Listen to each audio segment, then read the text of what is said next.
چودھری افتخار ہمارے گاؤں کے بڑے زمیندار تھے۔ ان کے 2 بیٹے اور 1 بیٹی تھی۔ یہ نہایت خوشحال فیملی تھی، لیکن گھر میں سکون کی کمی تھی، کیونکہ چودھری افتخار کو جھوٹ بولنے کی عادت تھی، جس کی وجہ سے لوگوں کے دلوں میں ان کی عزت باقی نہ رہی تھی۔ ان کا تعلق سیاست سے بھی تھا۔ وہ لوگوں کو دھوکہ دینا اپنا شعار سمجھتے تھے۔ چودھری کے تینوں بچے نہایت سیدھے سادے اور خوبصورت تھے۔ بڑے بچوں کو انہوں نے اسکول میں داخل تو کرایا، مگر وہ مڈل سے آگے نہ پڑھ سکے۔ ابھی وہ کم سن ہی تھے کہ ان کی شادیاں کر دی گئی۔ چونکہ عدیل چھوٹا تھا اور اس کے ہم عمر لڑکے پڑھنے جاتے تھے، لہٰذا اسے بھی اسکول جانے کا شوق ہو گیا۔ تب والدین نے اس کو اسکول بھیجنا شروع کر دیا۔ عدیل بہت مہذب اور با اخلاق تھا، اپنی ماں سے پیار کرتا تھا، والدہ کا ہاتھ بٹاتا اور گھر میں لڑکیوں کی طرح کام کرتا تاکہ ماں سکھی ہو، کیونکہ بھابھی تو علیحدہ گھر میں رہتی تھی۔ میٹرک پاس کرنے کے بعد باپ نے اسے شہر کے کالج میں داخل کرا دیا، جہاں وہ ہاسٹل میں رہنے لگا۔ یہیں سے معاملہ غلط سمت اختیار کر گیا۔ اس کو ہاسٹل میں کچھ اوباش لڑکے مل گئے۔ ان لڑکوں کی عادتیں خراب تھیں، جس کا اثر عدیل نے بھی لیا۔ چودھری افتخار بیٹے کو خرچے کے لیے اچھی خاصی رقم بھجواتے تھے، تاکہ صاحبزادے کو پردیس میں کوئی تکلیف نہ ہو۔ جب پیسہ وافر دیکھا تو اوباش لڑکوں نے اسے گھیرا۔ وہ اسے خوب کھاتے پیتے۔ جب رقم ختم ہو جاتی، وہ باپ کو فون کرتا اور اگلے روز ہی مزید رقم مل جاتی۔ ساری خرابی کی جڑ دولت کی فراوانی تھی۔ باپ نے کبھی یہ نہ پوچھا کہ بیٹے اتنی رقم تم کو کیوں چاہیے اور کسی لیے چاہیے۔ شہر کی کچھ منچلی لڑکیاں دولت مند سمجھ کر اس کو لفٹ دیتی اور بے وقوف بناتی۔ بس یوں ہی دن گزرتے جا رہے تھے۔ گاؤں میں اس کا ایک دن بھی جی نہ لگتا۔ اگر والدین بلاتے تو 2 دن بعد ہی شہر جانے کو تیار ہو جاتا تھا۔ ماں کہتی، اتنے روز بعد آئے ہو، کچھ دن تو رہو۔ لیکن یہاں رہنا گویا کنویں میں رہنے جیسا تھا۔ ماں، شہر کی رونقیں کیسی ہوتی ہیں یہ تم کیا جانو۔ اس نے ہاسٹل چھوڑ کر ایک کرائے کا مکان لے لیا۔ سارا وقت دوست برات جمان رہتے، ہلا گلا کرتے اور دوست لڑکیوں کو یہاں لاتے تھے۔ ان کے ایسے ہی کارنامے تھے، کیونکہ عدیل کے سارے دوست بگڑے ہوئے گھرانوں کے تھے۔ وہ میرا خالہ زاد تھا۔ بچپن میں امی اور خالہ کا یہی خیال تھا کہ میری شادی اس کے ساتھ ہوگی۔ اسی خیال کو میں نے اپنا خواب بنائے رکھا۔ عدیل کا تصور میرے ذہن میں راسخ ہو گیا۔ اب اس کے سوا میں کسی اور کی ہو جانے کا نہیں سوچ سکتی تھی۔ میں گاؤں کی لڑکی تھی، لہٰذا میری سوچیں محدود اور آزادی کم تھی۔ میں اس کے تصوراتی جال سے آزاد نہ ہو سکتی تھی، جو کہ بچپن میں بنا گیا تھا۔ اس گھڑی کا انتظار کر رہی تھی جب وہ شہر سے اپنی تعلیم مکمل کر کے آ جائے، پھر ہماری شادی ہو۔ پھر ایک روز میں نے سنا کہ امی جان پھوپھو سے کہہ رہی تھیں، تم اپنے بیٹے کے لیے ندا کا رشتہ لے لو۔ میں عدیل سے اس کو نہیں بیاننا چاہتی، کیونکہ سنا ہے وہ شہر جا کر بہت آوارہ ہو گیا ہے۔ میرے دل میں دھماکہ سا ہوا، اور جب امی جان نے پھوپھو کے بیٹے کا نام لیا تو میں نے اس کے ساتھ شادی کرنے سے صاف انکار کر دیا۔ میں نے کہا، امی جان، میں شادی کروں گی تو صرف عدیل سے، اس کے سوا کسی سے نہیں کروں گی، کیونکہ آپ اور خالہ بچپن سے یہی کہا کرتی تھیں کہ ہم ندا کی شادی عدیل سے کریں گے۔ یہ خیال اب میں نہیں بدل سکتی۔ امی جان نے مجھے بہت سمجھایا کہ وہ تمہاری بچپن کی بات تھی، لیکن معاملہ اب الٹ گیا ہے۔ عدیل عیاش دوستوں میں اٹھتا بیٹھتا ہے اور وہ بہت بدل گیا ہے۔ تم اس کے ساتھ کبھی خوش نہ رہ سکو گی۔ امی کی باتوں کا کوئی اثر نہ ہوا اور میں بددستور ضد پر اڑی رہی، کیونکہ میں اب بھی عدیل کے خیال سے بے وفائی نہیں کر سکتی تھی۔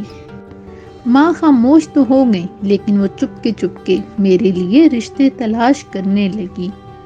مجھے ان کی سرگرمیوں کا پتہ تھا، تبھی میں نے براہ راست عدیل کی امی سے بات کی۔ خالہ نے عدیل سے کہا کہ تعلیم مکمل ہوتے ہی ہم تمہاری شادی ندا سے کر دیں گے۔ میں کسی جاہل لڑکی سے نہیں بلکہ شہر کی پڑھی لکھی سے شادی کروں گا، اس نے ماں کو جواب دیا تھا۔ خالہ نے اسے سمجھایا کہ ندا گاؤں کی لڑکی سے ہی، مگر وہ سیدھی سادی ہے، پھر کئی مربع زمین کی مالک ہیں، مگر عدیل نہ مانا۔ تعلیم مکمل ہو جاتی اگر عدیل سنجیدہ ہوتا، لیکن وہ پڑھائی میں کب سنجیدہ تھا؟ اس کو تو زیادہ سے زیادہ دن شہر میں رہنا تھا۔ وہ بہانے سے پرچے نہ دیتا۔ ادھر باپ کو سیاست میں ناکامی کا منہ دیکھنا پڑا، کافی زمین فروخت کر کے بھی وہ الیکشن نہ جیت سکے۔ ادھر بیٹے کی تعلیم کا خواب مکمل کرنے کی خاطر زمین بیچ کر اس کو رقم بھجواتے رہے، یہاں تک کہ زمین کا کافی حصہ فروخت کر دیا گیا۔ اب تھوڑی سی گزارے لائق زمین باقی رہ گئی تھی۔ ادھر عدیل نے شہر میں ایک ایسی لڑکی سے چکر چلا رکھا تھا جو گاؤں سے پڑھنے آئی تھی اور 5 بھائیوں کی اکلوتی بہن تھی۔ جب اس لڑکی کے بھائیوں کو پتہ چلا تو انہوں نے عدیل کے والدین سے صاف کہہ دیا کہ اگر عدیل ہماری بہن کے ساتھ کہیں نظر آیا تو ہم اسے گولی مار دیں گے۔ اپنے بیٹے کو سمجھا لو اور کل ہم سے گلہ مت کرنا۔ عدیل کا باز آنے والا تھا۔ کنزا کے بھائیوں تک لوگ خبریں پہنچا رہے تھے۔ وہ ایک بار پھر افتخار کے پاس آئے تو چودھری صاحب نے ان سے کہا، آپ لوگوں نے اپنی بہن کو شہر بھیجا ہے تو برداشت کریں، لوگ ایسی باتیں کرتے ہی ہیں، اور لڑکوں کا کیا ہے، اس عمر میں ان سے ایسے کام ہو جاتے ہیں۔ کنزا کے بھائیوں کو چودھری کی یہ باتیں اور کھل گئیں۔ وہ دھمکیاں دے کر چلے گئے۔ تو چودھری صاحب شہر آئے اور بیٹے کو سمجھایا کہ کنزا نامی لڑکی سے شادی کا خیال دل سے نکال دو، اس کے بھائی تمہاری جان کے در پہ ہیں، میں یہ شادی نہ ہونے دوں گا۔ جب باپ گاؤں واپس چلا گیا تو عدیل نے گھر بدل لیا، ایک دوسرا کرائے کا مکان لے لیا جس کا پتہ اس نے کسی کو نہ دیا۔ اس مکان کے پڑوس میں ایک بیوہ عورت رہا کرتی تھی جس کی بیٹی بہت خوبصورت اور 16-17 برس کی تھی۔ عدیل نے یہاں آتے ہی اس کے ساتھ دوستی کر لی۔ نمرہ کا بڑا بھائی ایک سرکاری محکمے میں ملازم تھا، اس کو بھی شیشے میں اتار لیا اور اس سے ملنے کے بہانے وہ بیوہ کے گھر آنے جانے لگا، جہاں نمرہ سے باتیں کرنا آسان تھا۔ حالانکہ یہ لڑکی معمولی پڑھی لکھی تھی، مگر عدیل کو پسند آ گئی تھی۔ وہ سب کچھ بھول بھال کر اس کے چکر میں پڑ گیا۔ اس کے چکر کی وجہ سے اس نے یونیورسٹی جانا بھی ترک کر دیا اور تعلیم کو خیر آباد کہہ دیا، جبکہ چودھری صاحب اس خیال میں رہے کہ ان کا بیٹا تعلیم حاصل کر رہا ہے۔ وہ اب بھی خطی رقم ہر ماہ بھجواتے تھے کہ عدیل کو پریشانی نہ ہو۔ اس طرح تقریباً تمام زمین بک گئی۔ ایک دوست نے عدیل کی ماں کو جا کر بتایا کہ آپ کے بیٹے نے یونیورسٹی چھوڑ دی ہے اور نمرہ نامی لڑکی کے ساتھ وقت ضائع کر رہا ہے، آپ لوگ اس کو رقم بھجوانا بند کر دیں۔ والدین کو پتہ چلا تو سکتے میں آ گئے۔ خالہ جان نے فون کر کے عدیل کو گاؤں بلوایا اور کہا کہ تم کسی لڑکی کے چکر میں پڑے ہو، ہم ہرگز اسے بہو نہ بنائیں گے، یہ یاد رکھنا۔ کیا ندا اس سے بری ہے؟ عدیل باضد تھا کہ شہر چلیں اور نمرہ کا رشتہ مانگ لیں، مجھے شادی اسی سے کرنی ہے۔ ماں شہر آ گئی، مگر نمرہ کے گھر جا کر رشتہ مانگنے کی بجائے ان لوگوں کی خوب بےزتی کی تاکہ وہ اپنے ان کے بیٹے کا خیال دل سے نکال دیں۔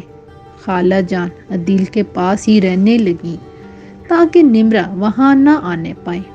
لیکن ایک رات نمرہ عدیل کے کمرے میں بیٹھک کے اندر آ گئی تو خالہ جان نے دیکھ لیا۔ وہ اسی وقت جا کر لڑکی کی ماں اور بھائی کو بلا لائیں۔ وہ لوگ نمرہ کو مارتے ہوئے گھر لے گئے اور بھائی نے اس لڑکی کو اتنا مارا کہ نیل پڑ گئے۔ 2 دن تک وہ بستر سے نہ اٹھ سکی۔ اس واقعے سے عدیل سخت برہم ہوا۔ وہ ماں سے روٹ کر گھر سے چلا گیا۔ اس دوران اس نے کسی طرح نمرہ سے دوبارہ رابطہ کر کے اس کو گھر سے بھاگ آنے پر آمادہ کیا۔ اپنی کار فروخت کر دی اور نمرہ کو لے کر اپنے دوست کے گھر رہنے لگا۔ ماں نے مایوس ہو کر گھر کو تالا لگا دیا اور وہ واپس گاؤں آ گئی۔ ادھر دوست نے نمرہ اور عدیل کا نکاح کرا دیا۔ اس واقعے سے محلے والوں کی نظروں میں نمرہ کے بھائی اور اس کی ماں کی کوئی عزت نہ رہی۔ وہ محلہ چھوڑ کر دوسری جگہ چلے گئے۔ جب ہم لوگوں کو پتہ چلا کہ خالہ جان شہر سے افسردہ آ گئی ہیں اور عدیل نے شادی کر لی ہے تو ہم ان کے گھر گئے۔ وہ مجھے گلے سے لگا کر خوب روئی کہ میں نے تو تم کو بہو بنانے کے خواب دیکھے تھے، یہ کیا ہو گیا؟ چودھری افتخار بہت زیادہ غصے میں تھے۔ وہ شہر گئے اور 15 روز کی تلاش کے بعد عدیل اور نمرہ کو تک پہنچ گئے۔ انہوں نے خود ہی دونوں کو پولیس کے حوالے کر دیا کیونکہ نمرہ کے ماموں نے عدیل پر اغوا کا پرچہ درج کرا دیا تھا۔ اس کو جیل ہو گئی۔ جیل میں ماں بیٹی سے ملنے گئی۔ نمرہ نے ماں اور ماموں سے ملنے سے انکار کر دیا۔ تب ماں نے اس کو خوب بد دعائیں دی کہ جیسا تو نے ہم کو برباد کیا ہے، خدا کرے تو بھی کبھی آباد نہ ہو۔ یہ مقدمہ 4 ماہ چلتا رہا اور فیصلہ چودھری افتخار اور عدیل کے حق میں ہو گیا کیونکہ نمرہ نے ان کی حمایت میں بیان دیا تھا۔ میرے خالو عدیل اور نمرہ کو لے کر گھر آ گئے اور یہ لوگ گاؤں میں زندگی گزارنے لگے۔ کچھ دن تو اچھے گزرے، پھر نمرہ اور خالہ جان میں جھگڑا رہنے لگا کیونکہ خالہ نے ابھی تک نمرہ کو بطور بہو دل سے قبول نہ کیا تھا۔ وہ چاہتی تھی کہ کسی طرح یہ لڑکی ہمارے گھر سے چلی جائے۔ وہ ہر وقت شوہر اور بیٹے کے کان بھرنے لگی۔ نوبت مار پیٹ تک آ گئی۔ اب نمرہ سوچتی کہ اس نے بہت غلط فیصلہ کیا تھا کیونکہ اب وہ گھر واپس جا سکتی تھی اور نہ عدیل کے گھر والے اس کو قبول کرتے تھے۔ شادی کو 5 ماہ ہو چکے تھے۔ نمرہ ماں بننے والی تھی، لہٰذا عدیل نے نمرہ کا ساتھ دیا اور ماں باپ کو چھوڑ کر بیوی کے ساتھ ہو لیا اور علیحدہ گھر میں جا بسا۔ جب بیٹے کو ہاتھ سے جاتا دیکھا، خالہ نمرہ کے گھر گئی، اس کو منایا اور کہا میں تم کو بہو جیسی شان دوں گی، تم ایک بات مان لو، ندا اس کی بچپن کی منگیتر ہے، ہم اس کو نہیں چھوڑ سکتے، تم اس کی شادی ندا سے ہونے دو، وہ تمہاری بہن بن کر رہے گی۔ مگر یہ شرط نمرہ نے قبول نہ کی۔ ماں نے عدیل کو بھی سمجھایا کہ اب تم کنگال ہو گئے ہو، کوئی نوکری بھی نہیں ہے، کیسے گزارا کرو گے؟ بہتر ہے ندا سے نکاح کر لو، وہ کئی مربع کی مالک ہے اور تمہاری خاطر کہیں اور شادی نہ کرنے کا عہد کر چکی ہے، اس کی زندگی برباد نہ کرو، اسی میں تمہاری بھلائی ہے۔ جب نمرہ نے ایک پیاری سی بچی کو جنم دیا، اس رات عدیل گھر پر نہیں تھا۔ 4 روز بعد جب وہ آیا تو بچی کو دیکھ کر شفقت سے دل معمور ہو گیا۔ وہ اسے پیار کرتے نہ تھکا۔ وہ والدین کے پاس گیا، ان کے قدموں میں بیٹھ کر معافی طلب کی اور کہا کہ آپ کی پوتی ہوئی ہے، آ کر اس کو دل سے لگائیے۔ والدین اس کے ساتھ آ گئے اور پوتی کو پیار کیا، بہو کو ساتھ لے آئے۔ 5 ماہ خیریت سے گزر گئے۔ ایک روز عدیل کسی کام سے شہر گیا تو ساس نے بہو پر الزام لگا دیا کہ وہ کسی اور شخص کے ساتھ واسطہ رکھتی ہے۔ اگرچہ یہ سراسر الزام تھا، مگر نمرہ کی ایسی اہانت کی گئی کہ وہ بچی کو لے کر شہر سے چلی گئی۔ جب عدیل گھر آیا، نمرہ اور بیٹی کو نہ پایا۔ ماں سے پوچھا، وہ دونوں کدھر ہیں؟ ماں بولی، مجھ سے کیا پوچھتے ہو؟ جاؤ اور جا کر گاؤں کے لوگوں سے پوچھو۔ سب کو پتا ہے کہ نمرہ تمہارے جانے کے بعد کس سے ملنے دریا کے کنارے گئی تھی۔ لوگوں نے کئی بار پہلے بھی اس کو کسی کے ساتھ دیکھا تھا۔ وہ شرم سے نہیں بتاتے تھے، لیکن اب وہ چپ نہیں رہ سکے۔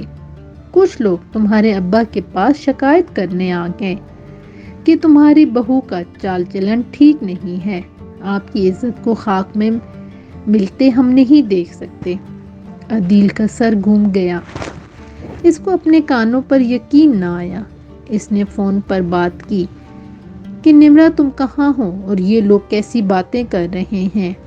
تم کیا کسی سے ملنے نہر پر گئی تھی؟ ہاں میں گئی تھی، تمہیں جو کرنا ہے کر لو، اس نے غصے سے جواب دیا۔ یہ سن کر عدیل کے حواس جاتے رہے اور اس نے بغیر سوچے سمجھے نہر میں چھلانگ لگا دی۔ افسوس کہ یہ سب کچھ غلط فہمی کی وجہ سے ہوا، کیونکہ نمرہ کے کسی غیر مرد سے تعلقات نہ تھے۔ وہ نہر پر اپنے بھائی سے ملنے گئی تھی، جو اس کی ماں کا سندیشہ لایا تھا، کیونکہ نمرہ کی والدہ کافی بیمار بلکہ قریب المرگ تھی۔ وہ تو جھگڑوں سے تنگ تھی۔ جب ماں کی علالت کا پتہ چلا، اس نے عدیل کے آنے تک کا انتظار نہ کیا اور ساس کے الزام لگانے پر غصے میں اپنے بھائی کے ساتھ بغیر کسی کو کچھ بتائے شہر چلی گئی۔ جب اس کو عدیل کے ڈوب کر مر جانے کی اطلاع ملی، وہ سکتے میں آ گئی، سرزرد ہو گئی، وہ بے ہوش ہو گئی۔ جب ہوش آیا تو یہی الفاظ بار بار اس کے لبوں پر آتے تھے، عدیل یہ کیا کر گزرے، میرا اعتبار تو کرتے، میں نے تمہاری خاطر سب کچھ چھوڑ دیا اور تم مجھے اکیلا چھوڑ کر چل دیے کسی کے سہارے۔ میرا تو کوئی نہیں تھا تمہارے سوا، مجھے بھی ساتھ لے جاتے تو اچھا تھا۔ ماں سے گلے لگ لگ کر کہتی تھی، آپ نے مجھے بد دعا دی تھی تاکہ تم برباد ہو جاؤ، تو دیکھو آج میں برباد ہو گئی ہوں۔ اس کی ماں بیمار تھی، وہ پھر بھی آ گئی تھی۔ ہفتہ بھر بیٹی کے ساتھ لے گئی، کیونکہ بچی چھوٹی تھی لہٰذا کسی بھی لے گئے۔ وہ بیوہ کی بیٹی تھی، صرف 19 برس کی عمر میں خود بھی بیوہ ہو گئی۔ خالہ جان کی حالت تو نہ لکھ پاؤں گی، وہ آج بھی عدیل عدیل کہہ کر پکارتی ہیں، ہر ایک سے کہتی ہیں، میرے عدیل کو کہیں دیکھا ہے؟ اے کاش میں بہو پر الزامات نہ لگاتی، اس کے میکے والوں سے ملنے سے نہ روکتی، تو وہ یوں چوری چوری بھائی سے ملنے نہ جاتی۔ اس واقعے کو عرصہ گزر گیا ہے، لیکن ہمارے دلوں میں آج بھی عدیل کی یاد باقی ہے۔ میں نے عدیل کی یاد میں ابھی تک شادی نہیں کی، کیونکہ میرے دل میں جو جگہ اس کی تھی وہ کسی اور کی نہیں ہو سکتی۔